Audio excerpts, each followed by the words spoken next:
Olá, sejam bem-vindos ao nosso canal Quero Saber, conhecimentos compartilhados com você. E hoje nós vamos falar sobre o modelo estrutural da personalidade. Vem comigo, roda a vinheta.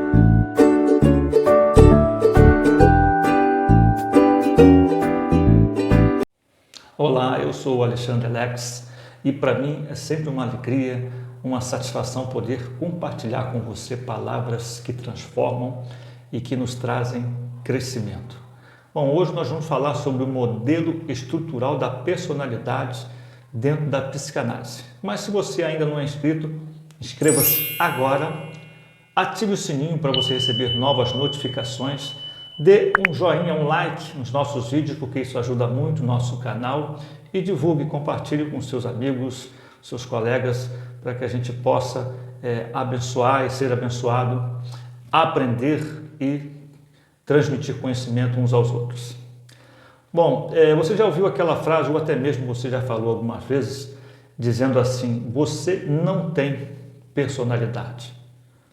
Bom, personalidade todos nós temos, todos os seres humanos têm a sua personalidade. A diferença é como ela se fechou, como ela se formou, se há alguma distorção, se há alguma deformidade na sua personalidade. Bom, também nós temos, no nosso aparelho psíquico, existem 3 níveis de consciência. Existe o consciente, o pré-consciente e o inconsciente. O consciente é quando você está dialogando, você está conversando com a pessoa e toda palavra que vem à sua memória você externa, você coloca para fora. Então você está no momento consciente. O pré-consciente é tudo aquilo, não está no consciente, mas você pode acessar essas informações com certa facilidade. Por exemplo, alguém te pergunta assim: qual é o endereço da sua casa? Qual é o número do seu CPF? Da sua identidade?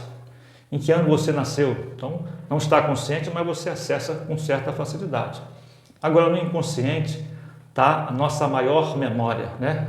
As nossas vivências, os traumas, está tudo ali, a maior parte da memória está ali no inconsciente. E às vezes você pode acessar, mas com certa dificuldade, e existem outras lembranças que você não consegue. Está ali, mas você não consegue.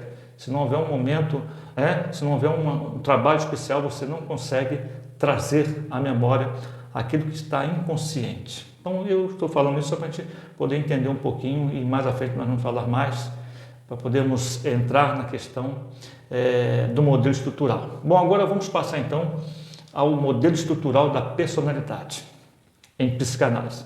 Freud acreditava que a personalidade estaria essencialmente formada ao fim da terceira fase, da fase fálica, lembra?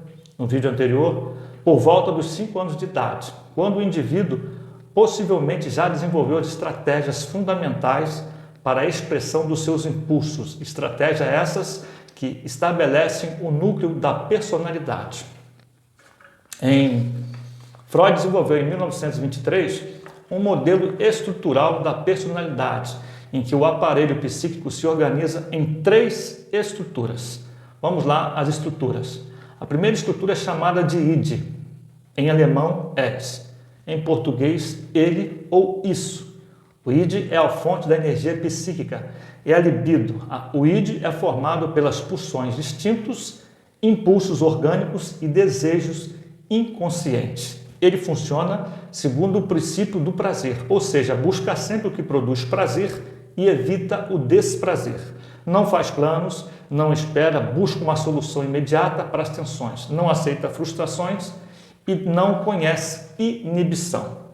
Ele não tem contato com a realidade e uma satisfação na fantasia pode ter o mesmo efeito de uma atingida através de uma ação. O id desconhece juízo, lógica, valores, ética ou moral, sendo exigente, impulsivo, cego, irracional, antissocial e dirigido ao prazer.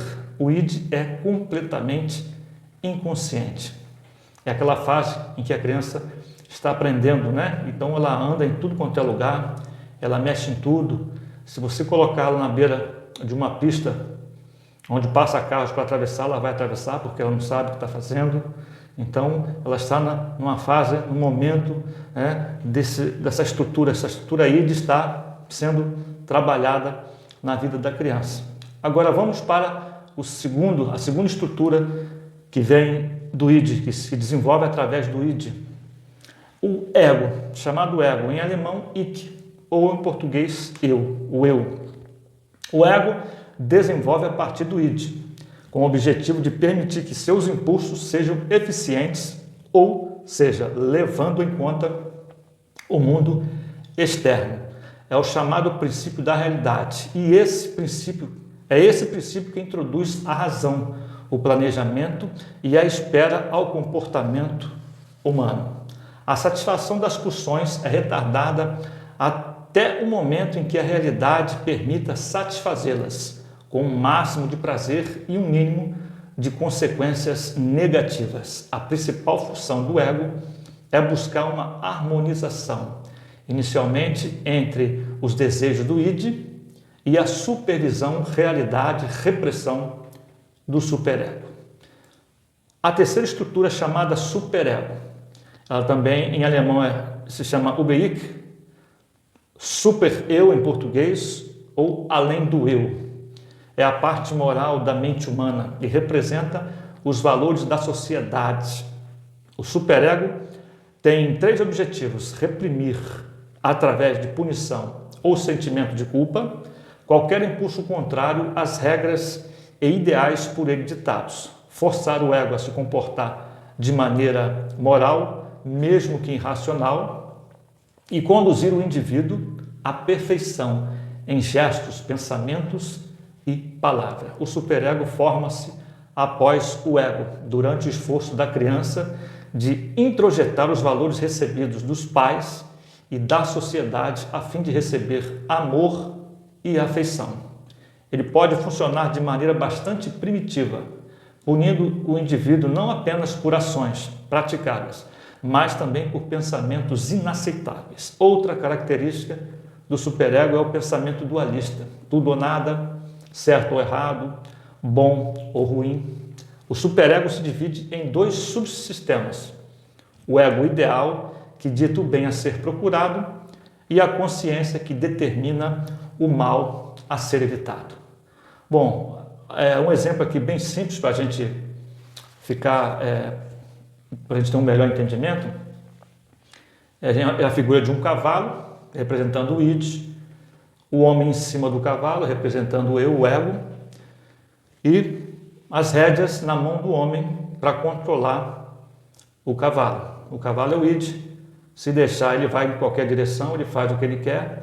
Então o homem está em cima, precisa ter as rédeas, chamadas superego, para conduzi-lo para o melhor caminho, um melhor lugar, né? Outro exemplo é que a gente pode estar assim, por exemplo, à beira de um precipício, e aí como é que funciona o ego, o id e o superego?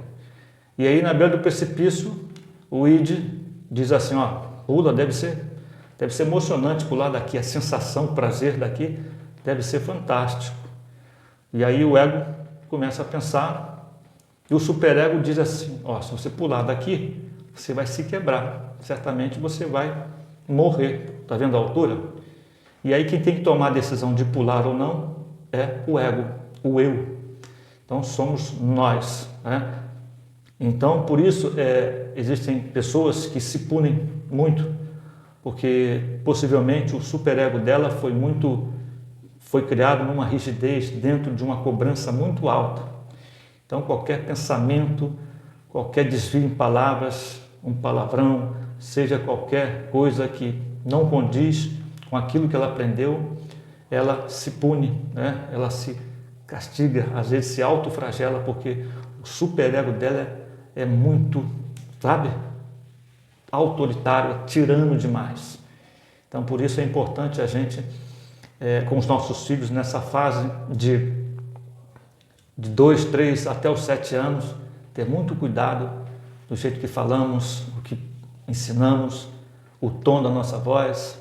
A gente precisa ter esse cuidado, porque essa formação da personalidade da criança ela vai levar para a vida inteira. Então, é importante isso, é importante a gente aprender essa questão da estrutura, da personalidade, porque a gente pode colocar isso em prática no nosso dia a dia, no desenvolvimento, né, das nossas crianças, dos nossos filhos. Eu espero que você tenha aprendido um pouquinho junto comigo. Eu vou ficando por aqui. Obrigado pela oportunidade, por você ter vindo comigo até o final deste vídeo. Muito obrigado e até uma próxima oportunidade. Que o seu dia seja um dia abençoadíssimo, cheio de notícias boas, né, e de palavras agradáveis. Até uma próxima oportunidade, querendo Deus.